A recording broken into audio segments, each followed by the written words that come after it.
हमारी तो प्रार्थना है कि वैदिक मंत्रों को गुरुजनों से प्राप्त किया जाता है, तब वो सिद्ध होते हैं, तब वो लाभ देते हैं। नाम जपने का सबको अधिकार है।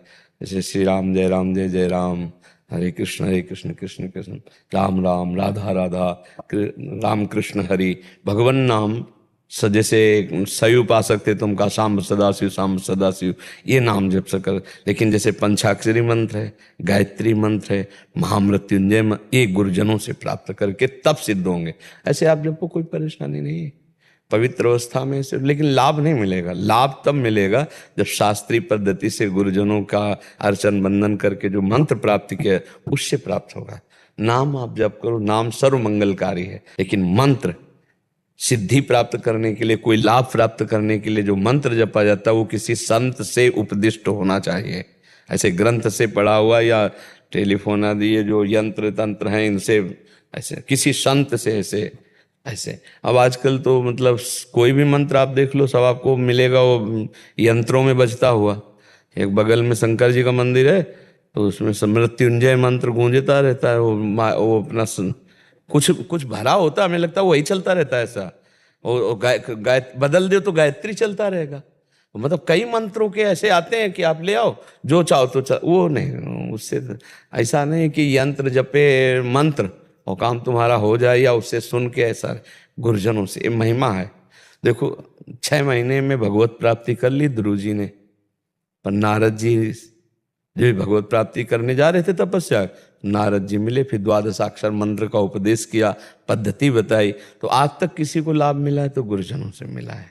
गुरुजी हम शिव जी को मानते हैं तो उनके लिए शिव शिव बोल सकते हम तो शाम सदाशिव, हाँ ये खूब नाम जप करो। जब मंत्र जपने का मन हो जैसे पंचाक्षरी, तो फिर इसकी दीक्षा ले लो किसी संत से।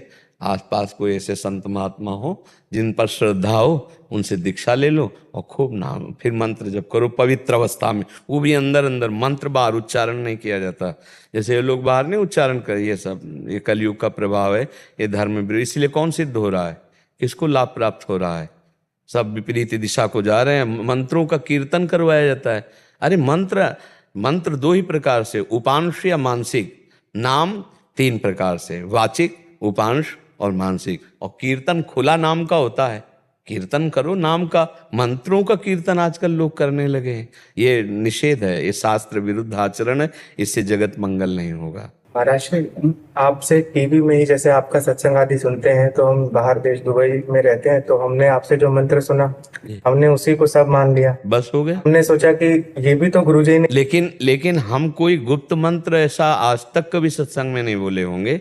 हम जैसे कहा कृष्णाय वासुदेवाय हरे परमात्मने, ये भागवत के 18,000 श्लोकों में से एक श्लोक है। इसको एक एक शब्द मंत्र है, पर ये गुप्त मंत्रों में नहीं आता, ये प्रगट में गाया जाता है। तो इसलिए जैसे इसको आप मंत्र मान करके जप करें तो आपके लिए मंगलकारी है। लेकिन ऐसा कोई भी गुप्त मंत्र हमारे मुख से उच्चारण नहीं सुना होगा, ना 12 अक्षर मंत्र, ना पंचाक्षर मंत्र, ना कोई भागवतिक मंत्र, कोई भी ऐसा मंत्र जो वो हम कभी उच्चारण नहीं करेंगे। हाँ, जो पाठ किया जाता है, जैसे आज किया था ऐं ह्रीं क्लीं चामुंडाय चोम ग्लूम ह्रीं क्लीं स्वाहा, तो दुर्गा सप्तशती में है, उसका पाठ होता है, इसलिए किया जाता है। वो कोई गुप्त गुरुमंत्र में नहीं मिलता है, वो तो पाठ में है, इसलिए उसका उच्चारण कर लिया। जो मंत्र पाठ में है उनका उच्चारण कर देते हैं, लेकिन जो गुरुमंत्र के रूप में दिए जाते हैं वो कभी ऐसे उच्चारण आपको पूरे सत्संग में ढूंढ लीजिए नहीं मिलेगा आपको। वैदिक मंत्रों का जो गुप्त रूप से उपदेश दिया जाता है, जिनका जप किया जाता है, वो ऐसे उच्चारण नहीं किए जाते।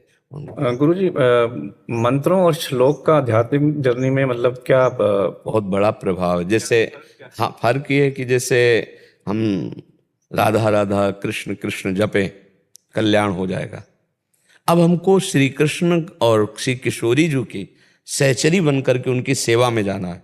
तो आचार्य प्रकट हुए जो सहचरी भाव के, उन्होंने जो मंत्र दिया है, अब उस मंत्र का जप करेंगे तो हमारा पुरुषत्व भाव जाएगा, मैं पुरुष में विस्मरण होने लगेगा, हमारे अंदर दिव्य भाव देह की अनुभूति होने लगेगी मंत्र के प्रभाव से कि मैं सहचरी हूँ। अब जैसे किसी को श्री कृष्ण का दोस्त बनना है, सखा भाव बनना है, ऐसे कहना अलग बात है, लेकिन श्री कृष्ण स्वीकार करें कि मैं दोस्त हूँ आपका, उसके लिए पुष्टि मार्ग है। भगवान वल्लभाचार्य जी, वहाँ 8 सखा तो वहां जो मंत्र मिलेगा उससे बाल भाव की उपासना और सख्य भाव की उपासना पुष्ट होती है, कहीं गोपी भाव की उपासना, कहीं वात्सल्य, जैसे वात्सल्य भाव की। तो ऐसे अलग अलग भावों के आचार्य प्रकट हुए, वो उस भाव देह की प्राप्ति कराते हैं। कल्याण होना सब नाम में सामर्थ्य है, लेकिन हम प्रभु के सखा बन जाए, हम प्रभु के गोपी बन जाए, हम प्रभु की सहचरी बन जाए, उसके लिए आचार्य प्रकट हुए, पद्धति है उपासना की और मंत्र जाप है उसका उपासना। आप समझ रहे हैं ना, उसके लिए मंत्र की प्रधानता होती है। प्रभु शिव जी को हम अपना दोस्त मानते हैं, पर जब आसपास देखते हैं तो लगता है कि सब लोग आध्यात्मिक लेवल पे बहुत अच्छे हैं और मेरे से बहुत ऊपर है। ये बहुत बढ़िया बात है। शिव जी फिर मुझे नजरअंदाज अगर कर दिया, बिकॉज मतलब मैं उस लेवल का हूं ही नहीं। नहीं, लेवल से थोड़ी होता है। श्री शिव जी नजरअंदाज कर दें, हम चाहते हैं कर दें, लेकिन हम उनको कभी नजरअंदाज नहीं करेंगे, ये हमारी निष्ठा है। शिव जी आप महान हो, आप हमारे जैसे लाखों आपकी उपासना करने वाले हैं, आप हमारे नजरअंदाज कर सकते हो, माना, लेकिन मैं आपको ही भजूंगा, मैं आपको ही प्राप्त करूंगा, और मैं सिर्फ आपका हूं, ये आजीवन के लिए वचन है। ऐसे चला जाता है इस मार्ग में। नहीं, अपना प्रेम एकाकी होना चाहिए।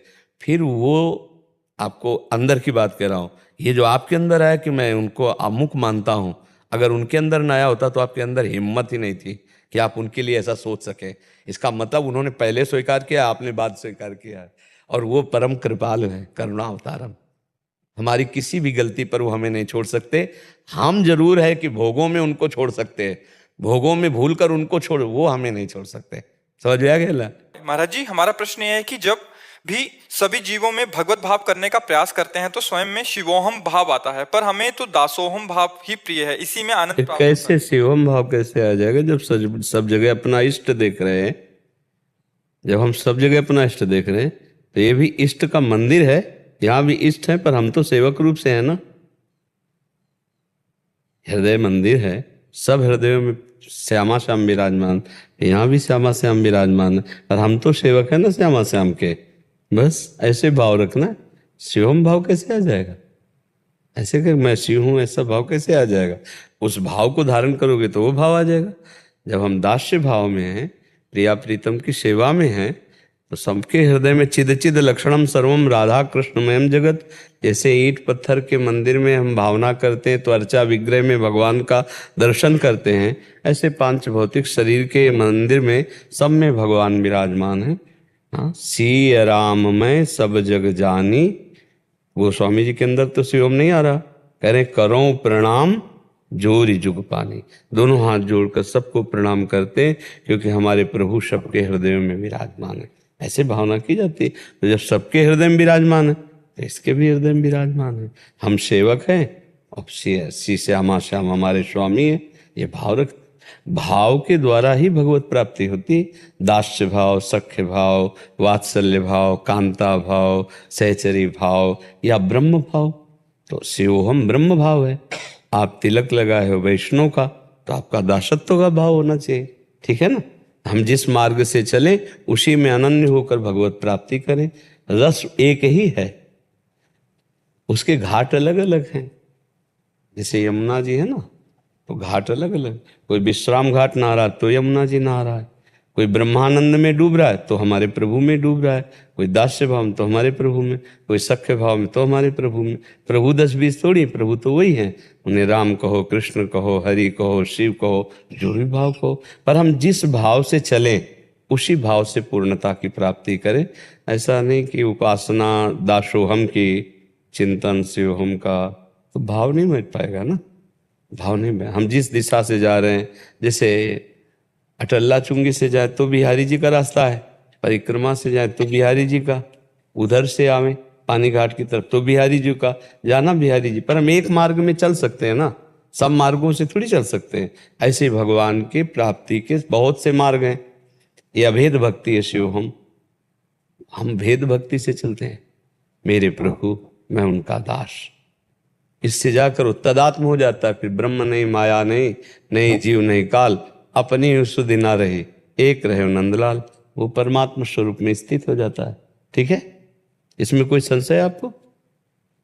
जी।